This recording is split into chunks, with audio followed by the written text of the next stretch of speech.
प्यारे नाजरीन, मेरे YouTube चैनल पर वेलकम बैक। मैं हमेशा आपके साथ दुनिया भर से मालूमाती वीडियोस शेयर करता रहता हूँ।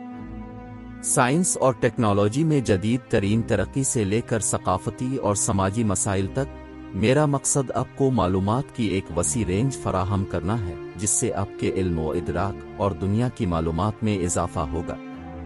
आज हम इस दस्तावेजी फिल्म में बरतानिया के यूरोपीय यूनियन छोड़ने के बारे में एक दिलचस्प वीडियो देखेंगे। यूके और ईयू का नक्शा मुखालिफ समतों में इशारा करने वाले तीर के साथ। जून 2016 में बरतानिया ने यूरोपीय यूनियन से निकलने का तारीखी फैसला किया।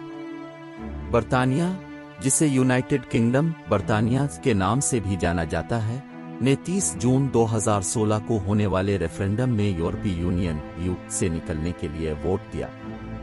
इस फैसले को